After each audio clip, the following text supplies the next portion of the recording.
Hello and welcome to the Mike and Tom Show. I'm your host Mike Wine. And I'm Tom Davis. And you are not going to believe this phone call that was caught on tape. You are not going to believe it. This bank employee is trying to shake down the realtor on a short sale transaction to pay more dollars outside of closing. If they don't, they're not going to get the short sale approval. Unbelievable. Take a listen. Okay, so the only way to settle with then is to get money from somebody else and pay it prior to, that's what suggested, pay it prior to close of escrow outside of, pardon me? Yeah, that's something you could do. Pay it outside of escrow, off the HUD prior to close. Alright, that's something that you can do. And is that something you guys do regularly or you see people doing? Yes, that happens. We have people that send us money outside if they need an approval letter in return for whatever's coming from the first, and once we receive the additional funds, the approval letter can be sent for what the first is actually offering. So if you're scared that you're ready to be fined for something because you're doing something you're not supposed to, this is what we do all day. Well, yes, well, I don't lose my license, go to jail. I mean, you know, I have to sign in. We have plenty of realtors who do this. And now, for some updates from our friends at HUD.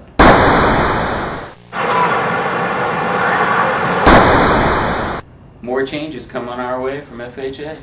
Imagine that. More changes, and I'm sure they are to protect the home buyer. You mean like HVCC and the TILA did? Oh, yeah.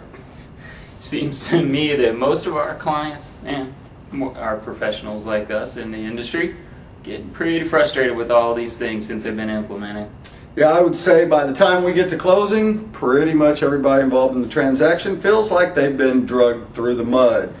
So, Tom, what are those changes?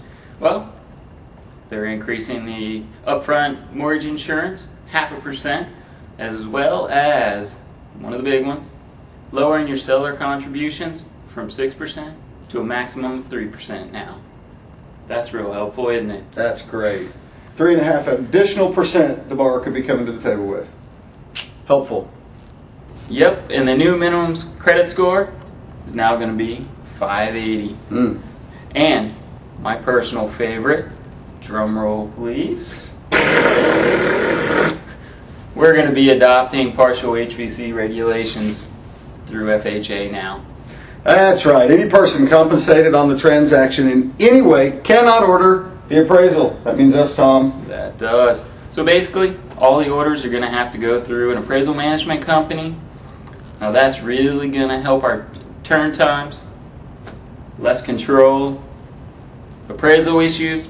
We're not going to find out about those until the end of this whole thing. And of course, who makes more money? The AMCs. That's it. They sure do. I was told this week that the AMCs are not even governed, and they are beginning to negotiate with appraisers to lower their fees so that their profit increases. So we are getting the appraisers that charge the least, and many of them aren't even in our market. We had a loan last week. Appraiser came from Tampa. What a great plan. Yes, it is. All right, enough venting. The deal is change is inevitable. We have to deal with it, and the key is that we work together to get the borrower in their new home. That's it. Hey, for more info about what we talked about today, you can go down to the links and docs section and get the FHA releases that we did, or give us a call or chat right down below. Email us. Info's over there. Hey, thank you guys for watching. Don't forget to hit the subscribe button below to subscribe, and do us a favor. Please forward this to any friend you have that might be in need. And, as always, we pay for the appraisals, no credit fee, and no application fee. We'll see you later. Y'all come back now here.